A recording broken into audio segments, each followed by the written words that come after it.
नमस्कार, मैं हूं doctor Shuchin Bajaj, founder director Ujala sickness group of hospitals. पिछले कई दिनों से हम देख रहे हैं कि आपके हमारे प्लेटफॉर्म पर बहुत सारे सवाल आ रहे हैं चेस्ट पेन से रिलेटेड कि मेरी छाती में दर्द है या बच्चों की छाती में दर्द है, इसके क्या कारण हैं और इसके क्या इलाज हैं, क्या हमें चिंतित रहना चाहिए, क्या हर छाती का दर्द हार्ट अटैक है। तो आज हम इन्हीं चीजों पर बात करेंगे। तो सबसे पहले जानते हैं कि छाती में दर्द किस किस वजह से हो सकता है। सबसे कॉमन जैसे मोस्ट इम्पॉर्टेंट है हार्ट अटैक। अगर किसी भी मरीज को हार्ट अटैक हो रहा है, हार्ट रिलेटेड कोई भी प्रॉब्लम हो रही है, तो सबसे पहले छाती में दर्द ही होता है। हार्ट से रिलेटेड सिर्फ अटैक नहीं, हार्ट में और बहुत सारी बीमारियां हैं जैसे पेरिकार्डाइटिस यानी हार्ट के आसपास की झिल्ली की सूजन, मायोकार्डाइटिस यानी हार्ट के मसल्स की सूजन, और एक इम्पॉर्टेंट है एयोर्टिक डिसेक्शन यानी कि जो मेन आर्टरी हार्ट से निकलती है उसकी अगर झिल्ली में या उसके मसल्स में कोई प्रॉब्लम हो जाए और वो फट जाए तो उसमें बहुत तेज दिल में दर्द होता है। रिगार्डलेस टू से अगर आपके हार्ट रिलेटेड कोई भी प्रॉब्लम है तो इमीडिएटली डॉक्टर के पास जाना बहुत आवश्यक है। लेकिन हार्ट के अलावा भी छाती में दर्द के बहुत कारण हैं, जैसे पेट से रिलेटेड या लिवर से रिलेटेड। अगर आपके पेट में एसिड है जिसको हम एसिडिटी या गैस बोलते हैं, उससे भी छाती में दर्द होता है। अगर आपके गॉल स्टोन्स है यानी पित्त की थैली में पथरी, उससे भी छाती में दर्द हो सकता है। एक कॉमन कंडीशन है जिसको हम बोलते हैं डायफ्रामेटिक हर्निया यानी जो लंग्स और पेट के बीच की झिल्ली होती है उसमें अगर कुछ तनाव आ जाए या वो फट जाए तो पेट कई बार फेफड़ों के पास आके ऊपर आ जाता है, उससे भी छाती में दर्द होता है। गैस्ट्रोइसोफेजियल रिफ्लक्स डिजीज एक बहुत कॉमन कंडीशन है जिसमें आपका एसिड ऊपर चढ़ जाता है आपके खाने की नली यानी ईसोफेगस में, उससे भी छाती में दर्द बहुत कॉमनली होता है। और एक कॉमन पेट और हार्ट के अलावा एक और कॉमन है जो कि जिसको बोलते हैं मस्क्यूलर पेन। मस्क्यूलर पेन यानी कि आपकी मांसपेशियों में या हड्डियों में अगर कोई खिंचाव है, तनाव है खेलते वक्त या किसी भी चोट की वजह से, तो उससे भी छाती में दर्द कॉमन है। लंग्स में अगर कोई इन्फेक्शन है आपके फेफड़ों में, निमोनिया है या प्लूराइटिस जिसको बोलते हैं लंग के आसपास फेफड़े की झिल्ली की सूजन, और अगर एस्थमा है, ब्रोंकाइटिस है, तो इन चीजों से भी छाती में दर्द बहुत कॉमन है।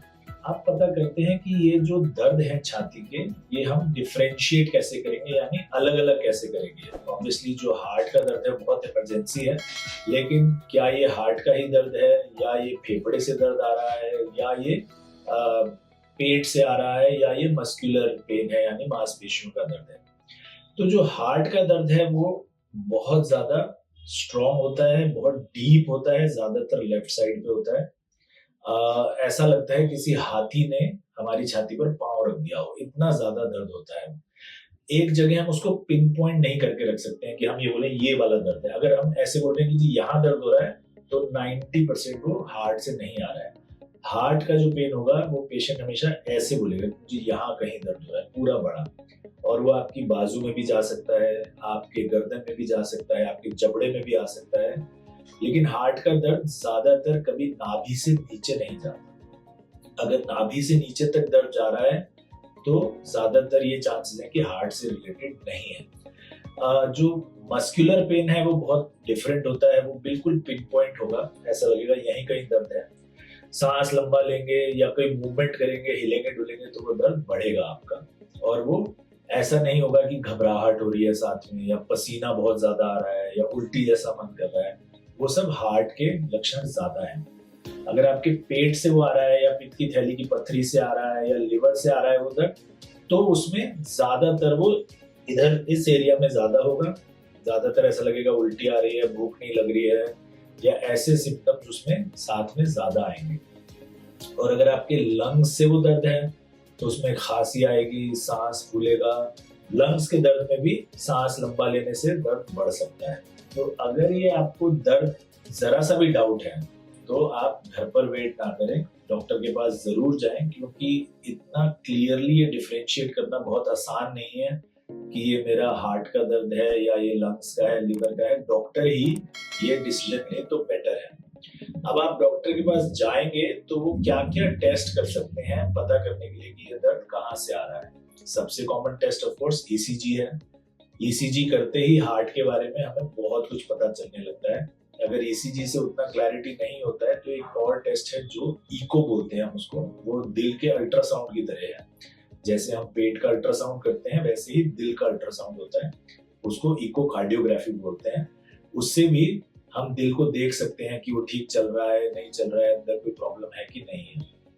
बाकी कॉमन टेस्ट ब्लड टेस्ट भी हैं जिससे हमें पता चल सकता है कि हार्ट अटैक इस समय हो रहा है या नहीं हो रहा है। वो ब्लड के टेस्ट से इमीडिएटली पता चल जाता है 5 मिनट के अंदर। अगर हार्ट सब कुछ ठीक आ रहा है आपका तो अलग देखने के लिए कि भाई फेफड़े से अगर दर्द है तो एक्सरे अगर हम लेंगे तो पता चलेगा। अगर पेट के अंदर है तो पेट का अल्ट्रासाउंड, उससे पित्त की थैली, लिवर, ये सब हम देख सकते हैं।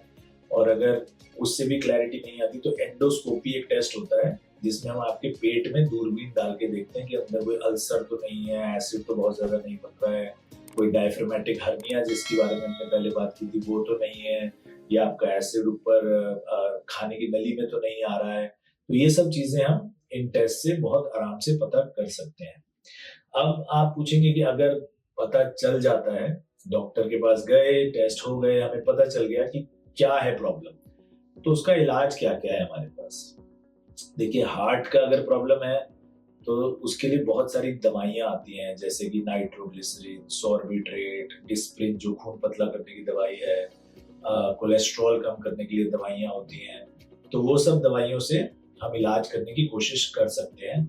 अगर उसी समय आपको हार्ट अटैक ही आ रहा है, यानी कि सिर्फ हार्ट के अंदर छोटी मोटी प्रॉब्लम नहीं है, बड़ा अटैक चल रहा है, तो डॉक्टर आपको थ्रोम्बोलिटिक्स नाम से दवाई दे सकते हैं, जो कि क्लॉट बस्टर्स बोलते हैं हम उनको।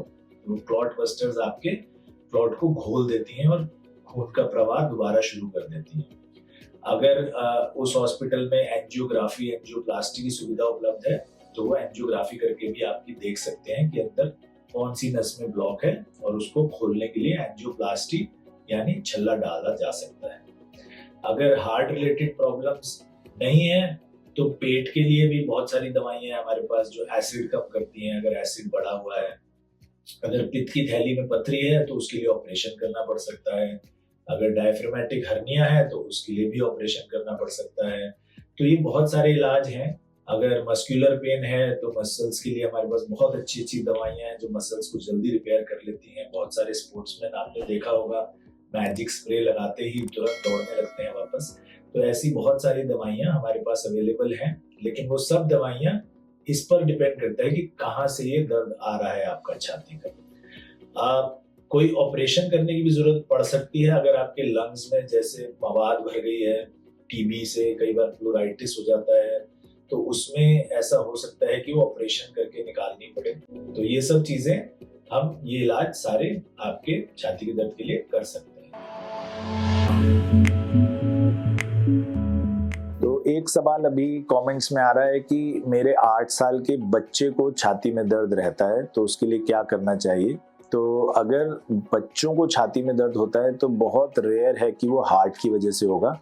ज़्यादातर चांसेस यही हैं कि वो मस्कुलर पेन है या पेट से आ रहा है, लेकिन फिर भी अगर वो नॉर्मल दवाइयों से ठीक नहीं होता है, जैसे पेन किलर या एसिड की दवाई, तो ज़रूर डॉक्टर के पास जाएं और उनके दिल का जांच ज़रूर कराएं, क्योंकि कुछ ऐसी दिल की बीमारियां हैं जो बचपन में ही आ जाती हैं। जैसे कि हम कॉमनली बोलते हैं कि दिल में छेद है, यानी कोई वाल्व लीकेज है, तो ये सब चीज़ें बचपन में हो सकती हैं। मायोकार्डाइटिस एक ऐसी बीमारी है जो बचपन में ही बच्चों को अफेक्ट कर सकती है।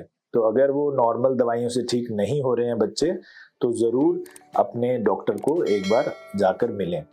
एक सवाल और आ रहा है कि हम ऐसा क्या कर सकते हैं जिससे छाती में दर्द हो ही ना। तो देखिए, prevention is better than cure, हम हमेशा कहते हैं। तो सबसे पहले तो चिंता चिता समान है, चिंता छोड़ दें। चिंता करने से आपके हार्ट पर असर ज़रूर होता है, लंग्स पर भी होता है, बीपी भी बढ़ता है। तो चिंता ना करें, योगा करें या किसी भी तरह की एक्सरसाइज करें डेली, कम से कम 40 से 50 मिनट। इससे आपका लंग्स और हार्ट दोनों हेल्दी रहेंगे। खाने में ज़्यादा मिर्च मसाले, घी, तेल अवॉइड करें। कोल्ड ड्रिंक्स, चाय, कॉफ़ी, इन सब से एसिड बढ़ता है और गैस्ट्रो इसोफेजियल रिफ्लक्स डिजीज़ होता है, जिससे चेस्ट पेन होता है। फाइबर रिच डाइट खाएं, यानी सलाद, कच्ची सब्जियां, फ्रूट्स, ये सब खाएं, मिर्च मसाले ज़्यादा ना खाएं, घर का बना हुआ खाना प्रेफर करें, कोल्ड ड्रिंक्स चाय कॉफ़ी कम से कम लें। तो इनसे भी आपके लिवर और आपके पेट हेल्दी रहेंगे और इससे आपको छाती में दर्द कम से कम होगा। रेगुलरली हैवी एक्सरसाइज से पहले स्ट्रेचिंग करें ताकि मस्कुलर इंजरी ना हो, मसल पेन ना हो। रेगुलरली अपना थोड़ा थोड़ा वेट लिफ्टिंग, पुशअप्स, पुलअप्स, ये सब एक्सरसाइज करने से आपके कोर मसल्स स्ट्रॉन्ग रहते हैं और छाती में दर्द नहीं होता है। तो ये सब अगर करेंगे तो आप छाती के दर्द से मुक्त रहेंगे। और कोई भी और सवाल हो तो कमेंट सेक्शन में ज़रूर लिखें और हम उसका जवाब देने के लिए आपसे मुलाकात करते रहेंगे। बहुत बहुत धन्यवाद।